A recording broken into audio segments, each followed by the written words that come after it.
name is Frank Hardy. That's Frankhary. And what do you remember from March of 1965, Bloody Sunday? Well, coming up to Bloody Sunday, I was one of those kids running around in the neighborhood trying to play ball, playing on the playground.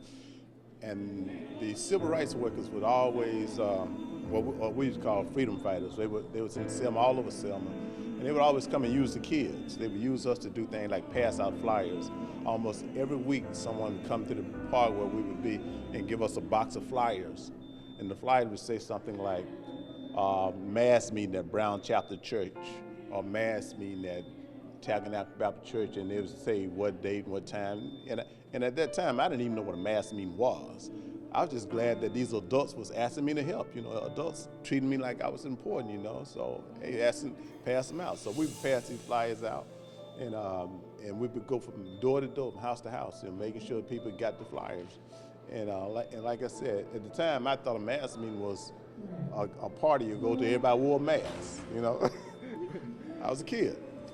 And so coming up to the Sunday, Bloody Sunday, my dad had already told us, you know, do not go down there and mess with those people, you know. But you know, kids, you know, we was adventurous, and so and plus we had been passing out the flyers talking about the march and stuff. So I wanted to go see what it's about. So I'm on my way to the bridge, and as I approach, crowds of people running toward us. And we little kids, we just watching the crowd, and we see the smoke behind what we thought was smoke.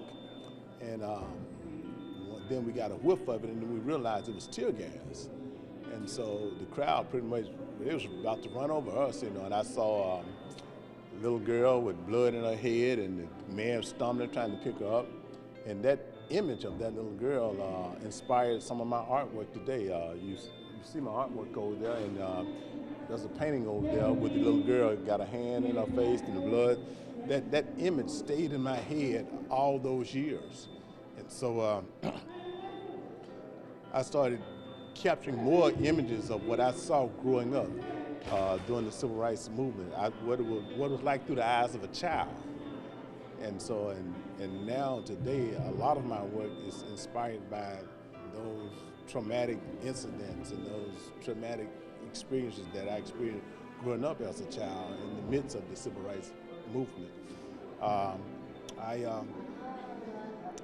Sometimes I think, and that's the reason why this foot soldier breakfast is taking place, because a lot of the people who were significant during the movement they didn't get this, I don't want to say spotlight, but they went unseen. Like those children, like who was back then, the black community, we didn't have the radio station that was wanting to support us, a television station, a newspaper. We couldn't put it in, so they gave us those flyers. And we would canvass the community, giving those flyers out, going from house to house. Those children was, if they had not been for the youth like myself at that time, it would not have had the impact that it did. And I didn't think it was very important at the time. I was just doing it because adults was asking me to help. And I like, hey, they asking me to help. I must be somebody important. But now, as I get older, I look back on it and I realize it was significant. You know, at the time, I didn't think so. And as I got older, in fact, I never told this story. I started telling it later because, first of all, I wasn't supposed to be there. My mother and father had told her, do not go down there. So when all those people got beaten and blooded that day, I wouldn't talk about it. Maybe because I was traumatized by it, or maybe because I didn't want my parents to know I was there. So me and my friends, we wouldn't talk about it. Until years later. Now I'm an adult, and people ask me about it, and I think it's important to talk about it now. I think it's important that people know that the civil rights movement had many contributors. In fact, when you talk about the major contributors like Dr. King, like John Lewis, when you talk about the major contributors, they were the engine that drove the movement. But it was the youth that gave it the fuel. The youth of those kids passing out flyers, those thousands of college students that came down, sat in at the lunch counter. It was the youth that marched with those. It was the youth fueled the movement.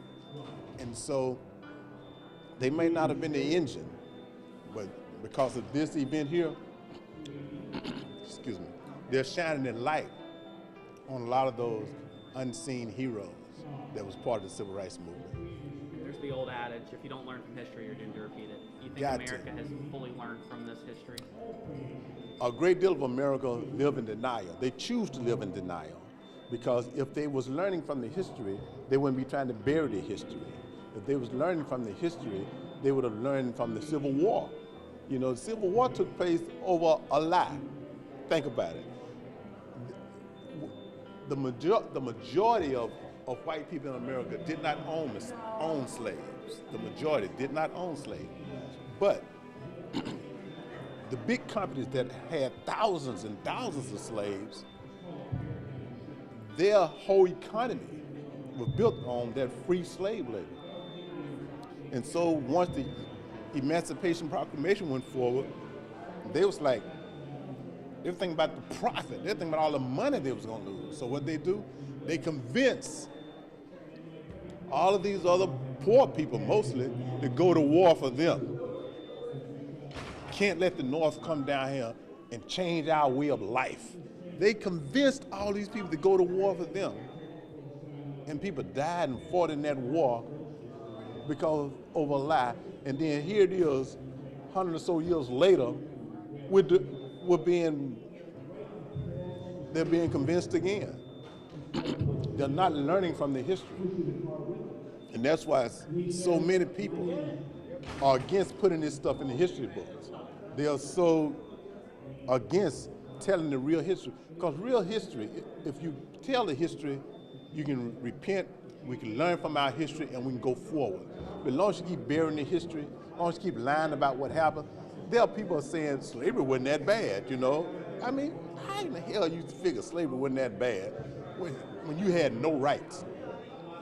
Your master could beat you, whip you, do anything he wanted to do to you. And there'll be no penalties for it. Imagine living that life now. And they say it wasn't that bad. They need to tell the story, their complete history. And that way, people can say, hey, America truly has repented. America truly has. They truly are embracing all of us. And when that happens, you can build one nation. But people talk about this supposed to be one nation. But as long as a certain segment of the nation has more rights than the other nation, than other people, then you're going to always have a divided nation. And the old saying, a house divided cannot stand. You talked about, being part of the movement when you were so young and how the youth played such a role, even if you didn't understand in the moment what you were doing. Yes. What advice do you have for the young people today that want to support just causes and be behind, what is right, but they're not sure? How can they learn from the lessons of someone that lived through it? Be proactive. Don't wait. Don't wait until it comes to your doorstep. See, sometimes we make the mistake. They say, if something bad can be happening over there, and we act like it don't concern us because I'm doing all right today. I got a good job, things going all right. So you're not concerned about what's going on over there. And then one day it's on your doorstep. Then you realize, I should have met this when it was coming my way. Sometimes we don't see the problem until it's knocking on our own doors.